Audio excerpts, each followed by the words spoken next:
Bonjour à tous, je vous propose aujourd'hui de continuer à travailler sur les dédossés, ce qu'on a commencé à voir hier. Ce qu'on va voir aujourd'hui, c'est les demi-tours. C'est quelque chose qu'on peut faire, qui se fait sur place, donc vous pouvez facilement travailler ça chez vous, éventuellement juste dans un couloir. Il n'y a pas besoin, normalement vous soyez très gros, il n'y a pas besoin de beaucoup de place. Je vous rappelle, la position dédossée, c'est cette position qu'on a vue hier, où la jambe arrière elle est tendue, la jambe avant elle est pliée, les deux pieds sont tournés vers l'avant et les hanches sont de face. Quand on veut faire demi-tour, la première chose à faire, c'est d'abord de tourner la tête pour aller voir ce qui se passe derrière. Ensuite, ça va être de pivoter et ensuite, ça va être de plier la jambe ici vers l'avant. L'idée, c'est de se dire, je déporte le poids du corps vers l'avant à chaque fois. Ici, si vous regardez bien, le centre, il est ici. Moi, je me décale par rapport à mon centre. Quand je fais demi-tour, mon centre, il est ici, et moi, je me décale par rapport à mon centre. Il faut à chaque fois avoir cette sensation de se décaler vers l'avant. Se déporter vers l'avant, ça ne veut pas dire je suis ici et je penche. Ça, c'est ce qu'on avait déjà vu hier. Ça, c'est pas plier vers l'avant.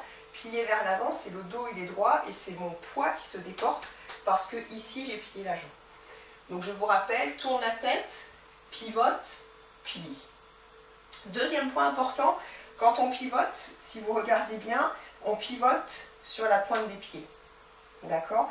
On pivote jamais sur les talons. Ça, c'est quelque chose qui ne se fait pas. C'est systématiquement, si j'exagère le mouvement, je monte sur la pointe des pieds, je pivote et je redescends. En réalité, c'est juste très petit, mais c'est toujours sur la pointe des pieds. Dernier point très important quand on fait les demi-tours en dédossé.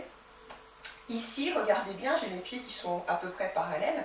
Souvent, ce que vous avez tendance à faire, c'est que vous commencez à pivoter, c'est pas mal, mais ici, vous oubliez de ramener les pieds. Et puis, petit à petit, vous allez juste faire des mouvements comme ça. Là, on n'est pas du tout sur une position de dédossé, d'accord? Ici, il faut bien penser, à chaque fois, j'ai les deux pieds qui poussent et qui reviennent dans l'axe. Ici, j'ai les deux pieds qui reviennent dans l'axe. J'ai les deux pieds qui reviennent dans l'axe. Systématiquement, les deux pieds doivent pousser. Vous ne devez pas finir avec un pied qui est parallèle ou qui est ouvert. Et dernier point, j'en avais oublié un, dernier point important, il ne faut pas qu'on voit de changement de hauteur. Il ne faut pas vous dire je remonte la position, je fais demi-tour, je descends la position. Normalement, quand vous êtes là, il faut essayer au maximum de rester à la même hauteur. Je tourne la tête, je pivote, je plie vers l'avant, mais je reste à peu près à la même hauteur. C'est pas monte, descend. C'est ici, même hauteur, pousse, même hauteur, pousse. En pensant bien à vous déplacer systématiquement. Donc comme vous avez vu, ça c'est quelque chose que vous pouvez faire facilement chez vous. Alors entraînez-vous bien, gardez le moral et n'hésitez pas à nous envoyer des photos ou des vidéos. On voit vos progrès au fur et à mesure. Bonne journée à tous!